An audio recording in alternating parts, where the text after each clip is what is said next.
श्री गुरु चरण सरोज रज निज मन मुकुर सुधारि। वर्णहु रघुबर बिमल जस जो दायक फल चार। बोलिए सियावर रामचंद्र की जय। श्री राम मैं सब जग जानी करऊं प्रणाम जोर जुग पानी। आइए, स्मृति और ज्ञान में क्या अंतर है, इस पर विचार करते हैं। हमारी जो संस्कृति है वो अद्भुत है, अद्वितीय है और गहरी है, जिसे समझ पाना बड़ा कठिन है। ज्ञान, हम आजकल स्मृति को ज्ञान कह रहे हैं। पुस्तकों से पढ़ लिया, कहीं से सुन लिया, वो स्मृति है, वो ज्ञान नहीं है। ज्ञान का अर्थ जो है वो अनुभूति से है, बोध से है, जीवन की समझ से है। एक दृष्टांत से इसे शुरू करते हैं। एक जिज्ञासु है, प्रोफेसर। वो ईश्वर के बारे में, सत्य के बारे में, जीवन के बारे में जानना चाहता है।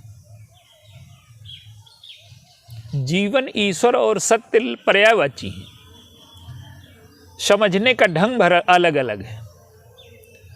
तो किसी ने उससे बताया कि पहाड़ पर एक महात्मा रहते हैं, वहां आप चले जाओ, वहां समाधान हो जाएगा, वो ज्ञानी है। प्रोफेसर चढ़ते हुए पहाड़ पर गया जहां वो रहते थे। थक गया बहुत दूर। जब वो पहुंचा तो उसने कहा कि मैं जिज्ञासु हूँ, आपके पास आया हूँ। उस संत ने कहा कि रुको, मैं तुम्हें चाय बना करके लाता हूँ, हो सकता है कि चाय में ही तुम्हारी समस्या का समाधान हो जाए। तो प्रोफेसर को लगा कि कहाँ भेज दिया हमें, और मैंने कैसी मूर्खता की। ये तो बड़ा साधारण सा व्यक्ति लगता है, इसके पास क्या ज्ञान होगा। चाय बना करके लाया तो उसको कप और प्लेट दिया तो केतली से डालने लगा। उसका कप भर गया, तब भी वो डालता रहा। तो प्रोफेसर ने कहा कि रुको, क्या कर रहे हो, फैलने लगेगा। तो वो संत कहते हैं कि तुम यहाँ जानने तो आ गए हो, तुम्हें इतना ज्ञान तो है कि कप में चाय भर जाएगी तो फैलने लगेगी। तुम्हारा बर्तन खाली है। जो तुम धारणाएं, संस्कार, विचार, भावनाएं भरे हुए हो उधारी की, इनसे खाली है तुम्हारा, तैयारी है तुम्हारी। और अगर खाली नहीं तो लौट जाओ। अब उसको लगा कि नहीं, हाँ। तो कहने का तात्पर्य ये है कि जो स्मृति, जो सिद्धांत हमारे जीवन में अनुभव नहीं बनते, जैसे विज्ञान है।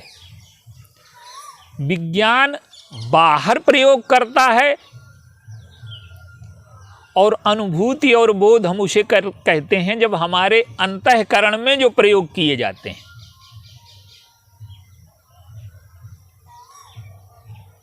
जैसे आज इसको समझना इसलिए कठिन है कि अंतःकरण की स्थिति हमारी कैसी है। जानकारियां तो हमने बहुत इकट्ठा कर ली, और आज समाज का सबसे बड़ा दोष ये है कि जिसे कुछ भी जानकारी नहीं है, जिसे जानकारी का भ्रम है, कुछ चीजें उसकी स्मृति में आ गई हैं, उनको एक ज्ञानी समझता है। ज्ञान कभी, स्मृति तो हस्तांतरित की जा सकती है, अनुभूति, बोध और ज्ञान को हस्तांतरित नहीं किया जा सकता। ये तपस्या से ही पाई जा सकती है। और उसकी पहली शर्त जो है वो अपने को खाली करना और तपस्या करना। भगवान कृष्ण गीता में कहते हैं कि ये गीता ज्ञान उनको न सुनाना जिसमें तपस्या नहीं है। बताया तो और कई लोगों को है, पर तपस्या उसका मुख्य तत्व है। क्या? कि ये जो ज्ञान है ये जीवन में वो साकार न कर पाएगा जिसके जीवन में तपस्या नहीं है। तपस्या का अर्थ है कि धर्म का तत्व, ज्ञान का तत्व जो जीवन को पूर्ण बनाता है वो तब तक हमारे जीवन में नहीं आ पाता जब तक हम वासनाओं से, कामनाओं से, प्रवृत्तियों से संचालित होते रहते हैं। तो हम तो दास हैं प्रवृत्तियों के। और जो ज्ञान और स्मृति का अंतर है वो जीवन के स्तर का बदल जाना है, जीवन की क्वालिटी का बदल जाना है। जो संत है, जो ब्राह्मण है, हमारे यहाँ ब्राह्मण का सम्मान क्यों था? ब्राह्मण का जो बल था वो क्या था? तप बल विप्र सदा बरियारा।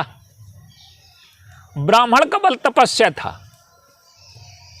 पहले उसने शास्त्र के सिद्धांतों को समझा, उसकी स्मृति में आए, फिर उन सिद्धांतों को जीवन में उसने अनुभव किया, प्रयोग किया, और जब जीवन उसका बदल गया तब वो ब्राह्मण कहलाता था। जैसे एक दृष्टांत है, एक छोटा बालक है, उसके बड़े भाई की शादी हो रही है, वो विवाह का अर्थ नहीं जानता क्योंकि उसमें वासना और काम का उदय अभी हुआ नहीं। वो तो इतने जानता है कि हम खेलेंगे, नाचेंगे, गाएंगे, कपड़े पहने। इसी प्रकार से जब तक हम वासनाओं से मुक्त होकर के स्वतंत्र नहीं हो जाते, पूर्ण नहीं हो जाते, हमारे जीवन में आनंद की प्राप्ति नहीं हो जाती, भय मुक्त नहीं हो जाते, अतृप्ति नहीं मिट जाती, जीवन के उद्देश्य को पहचानना और पहचान करके उसे प्राप्त कर लेना, ये ज्ञान है। आज जीवन का उद्देश्य क्या है? बाहरी वस्तुओं को इकट्ठा कर लेना, इंद्रियों की तृप्ति, वासनाओं के पीछे भगना, काम, क्रोध, लोभ आदि का दास हो जाना। ज्ञान क्या है? हमारे यहां ज्ञान की परिभाषा है विद्या साया विमुक्तये, जो हमें स्वतंत्र कर दे। और स्वतंत्र का अर्थ क्या है? कि हमारा जीवन दूसरों के द्वारा न संचालित हो और प्रवृत्तियों के द्वारा न संचालित हो। अभी हम दूसरों से संचालित हैं, राग से, द्वेष से। कोई दो मीठे बोल देता है तो उसके बस में हो गए। किसी ने अपशब्द बोल दिए, गाली दे दी तो उससे द्वेष हो गया। तो जो ज्ञान है वो बिना तपस्या के जीवन में उतर नहीं सकता। धर्म और ज्ञान ये व्यक्तिगत अनुभूतियां हैं, व्यक्तिगत उपलब्धियां हैं, ये किसी भी अनुकरण से नहीं पाई जा सकती। एक दृष्टांत हमारे यहां बार बार दिया जाता है कि कुछ शराबी हैं जो नदी के उधर जाना चाहते हैं, तो रात में वो नौका में बैठे, चांदनी रात है, और पतवार चलाते रहे। और जब सुबह हुई तो पता लगा कि नौका जहां बंधी थी उसको खोला ही नहीं। तो पतवार चला रहे हैं ये भी ठीक है, नाव में बैठ गए हैं ये भी ठीक है, लेकिन जहां नाव बंधी है वहां से अगर छूटी नहीं तो हम नदी के उस पार कैसे जाएंगे? तो जीवन में जो हमारी प्रवृत्तियां हैं, जो हमें डुबोने वाले हैं, काम, क्रोध, लोभ, ये जो प्रवृत्तियां हैं, जब तक हम इनसे पार नहीं हो जाते, और वो तब तक ना होंगे जब तक हमारी प्रियता भौतिक पदार्थों से, शरीर से जुड़ी हुई है। तो रस्सी पहले खोलें। गुरु और शिष्य का जो मूल अंतर है, गुरु शिष्य संसार में कहीं ये दो शब्द नहीं है। शिक्षक हैं, टीचर हैं और हैं। गुरु का अर्थ है अंधेरे से प्रकाश की ओर ले जाने वाला। तो जीवन में जो प्रकाश की अनुभूति है वो तब तक नहीं हो सकती जब तक हम काम क्रोध लोभ से मुक्त नहीं हो जाते। दूसरों की गुलामी से मुक्त हो जाए, राग द्वेष से मुक्त हो जाए, ये एक अलग विषय है। लेकिन सच्चा ज्ञान उसे होगा, जैसे बालक का दृष्टांत है कि उसे विवाह का ज्ञान नहीं जब तक उसके जीवन में काम नहीं है। और जब तक हम काम क्रोध लोभ अहंकार आदि प्रवृत्तियों से मुक्त होकर के ऐसा जीवन नहीं अनुभव कर लेते जहां किसी प्रकार का न भय है न बंधन है, न किसी प्रकार का लालच है, तो जब जीवन में अनुभूतिगत अंतर आ जाए, हमारे काम क्रोध लोभ से मुक्त जीवन कैसा होता है, उसमें क्या मिठास होती है, उसमें क्या स्वतंत्रता होती है, उसमें क्या प्रकाश होता है, तो ज्ञान स्मृति नहीं है, ज्ञान प्रकाश है और जीवन को बदल देने वाला तत्व है। जीवन को प्रकाश से भर देने वाला, तृप्ति से भर देने वाला, आनंद से भर देने वाला। तो अनुभूति जो विज्ञान में बाहर प्रयोग किए जाते हैं वही ज्ञान में अंदर प्रयोग किए जाते हैं। और ब्राह्मण का जो सम्मान का दृष्टांत था, ब्राह्मण कौन था? जिसे न काम से न क्रोध से खरीदा ही नहीं जा सकता, लोभ से उसे प्रभावित नहीं किया जा सकता था। उसके जीवन का अंतिम लक्ष्य क्या था? वो जिज्ञासा के लिए अपने जीवन को दांव में लगाने को तैयार था। और उस जिज्ञासा को पूर्ण जो उसने जाना, उसे जीवन में उतारने के लिए वो जीवन लगाने को तैयार था। आज भी जैसे चंद्रमा में यान जाता है तो कोई भी त्रुटि रह जाए तो लौट करके ना आएंगे वो, लेकिन वो इतना जिज्ञासु है कि जीवन को दांव में लगाने को तैयार है। तो जो जीवन को दांव में लगाने को तैयार है और उन अनुभूतियों को बिना तपस्या के बिना कष्ट के हम जीवन में उतार कैसे सकते हैं? प्रवृत्तियां हमें बाध्य करती हैं और अगर हम प्रवृत्तियों के दास बने रहे तो हम जीवन में ज्ञान को उतार ही नहीं सकते। भगवान राम सुमंत्र जी से क्या कहते हैं? शिव दधीच हरिचंदन रेसा, शहे धर्म हित कोटि कलेसा, शो मैं धर्म सुलभ करि पावा, तजे तिहूं पुर अपजस छावा। तो जो धर्म है, जो सत्य है, जो ज्ञान है, वो बिना इंद्रियों के नियंत्रण के, बिना मनोवृत्तियों के नियंत्रण के और इनसे बिना मुक्त हुए। जैसे सन्यासी है। सन्यासी कौन है? सन्यासी वो व्यक्ति है जिसे ज्ञान हो गया, जिसे बोध हो गया, तो वो जीवन जी रहा है। हम लोग क्या करते हैं कि जीवन जीते नहीं हैं, हम जीविका का संग्रह करने को ही हम जीवन मानते हैं। जीविका का संग्रह जीवन नहीं है। जीविका का संग्रह जीवन को चलाने के लिए एक आवश्यक कार्य है, लेकिन जीवन को समझ लेना, सत्य को समझ लेना, ईश्वर को समझ लेना, जीवन के उद्देश्य को पहचान लेना और जीवन की पूर्णता को प्राप्त कर लेना, और ये बिना तपस्या के संभव नहीं है। तो जो ज्ञान है, आज हमने क्या किया है कि स्मृति को ज्ञान मान लिया। स्मृति भी जीवन में आवश्यक है, लेकिन वो स्मृति जीवन को चलाने के लिए है।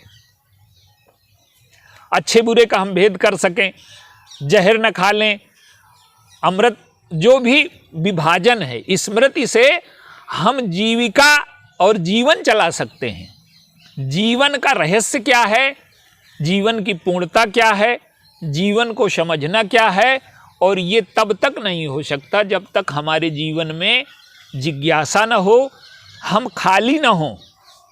इसलिए श्रद्धा का बड़ा मूल्य है। हम अहंकार से रिक्त हो जाएं, ये पहली शर्त है। जब जाएं, ज्ञान प्राप्ति का गीता में सूत्र बताया गया कि पहले जाइए तो प्रणाम करिए। तो प्रणाम करने का अर्थ है कि हमारा बर्तन खाली हो गया। अब हमारे सिर में अहंकार नहीं, जानकारी का बोझ नहीं है, तो प्राणपातेन, पहले प्रणाम करिए और फिर परिप्रश्नेन, फिर उनसे प्रश्न करिए, अपनी जिज्ञासा रखिए। और फिर सेवा। सेवा का अर्थ ये है कि जो हमने जाना उसे हम जीवन में कैसे उतारें। काम से मुक्त हो जाओ, क्रोध से मुक्त हो जाओ, लोभ से मुक्त हो जाओ, कहता तो सब कोई है। तो जो तपस्या है उसी का रूप है सेवा। और सेवा में क्या होता है कि हम अपनी रुचियों का बलिदान किए बिना किसी की सेवा कर नहीं सकते। और जो रुचियों का दास है, प्रवृत्तियों का दास है, वो ज्ञानी नहीं हो सकता। तो सेवा में क्या है कि हमारी भावना के स्थान पर गुरु की भावना, गुरु के सुख की भावना, गुरु के आनंद की भावना, तो हम रुचियों के दास नहीं रह जाते सेवा में। और सेवा में तपस्या अपने आप आ जाती है। तो धीरे धीरे धीरे धीरे जो जानकारी है वो ज्ञान में बदलने लगती है, स्मृति जो है वो बोध में बदल जाती है। तो ज्ञान जो है किसी को स्मृति तो दी जा सकती है, ज्ञान का हस्तांतरण नहीं हो सकता। ज्ञान अनुभूति है। जैसे विज्ञान में प्रयोग का स्थान है, वैसे हमारे जीवन में अनुभूति को, बोध को, ज्ञान को पाने के लिए तपस्या और अंतःकरण की शुद्धि। पहले बर्तन को खाली करें और फिर बर्तन को खाली करना आवश्यक नहीं है। पहले बर्तन को खाली करें और अगर कोई गंदगी लगी है तो बर्तन को धोएं और धोने के बाद उसे आग में चढ़ाएं। तो जब बर्तन को खाली करके उसे धो करके जब उसे आग में चढ़ाते हैं तब वो गर्म होता है तो उसकी दुर्गंध निकल जाती है। फिर उसमें अमृत रखते हैं। तो जो ज्ञान का अमृत है वो जीवन में तभी होगा जब हमारे जीवन में इतनी बातें अवतरित हो जाएं, तब हमें बोध होगा, तब हमें ज्ञान होगा, तब हमें अनुभूति होगा। तो स्मृति और ज्ञान, स्मृति और जो बोध का अंतर है, ये हमारे जीवन में बिना तपस्या के, बिना साधना के, बिना अनुभूति के, बिना प्रयोगों के नहीं हो सकता। तो आज स्मृति को ज्ञान समझने का जो भूल की जा रही है, उन दोनों के अंतर को हम समझें और अपने जीवन में तपस्या के तत्व को उतारें, तो हम अनुभूति और सत्य के नज़दीक पहुंच जाएंगे। बोलिए सियावर।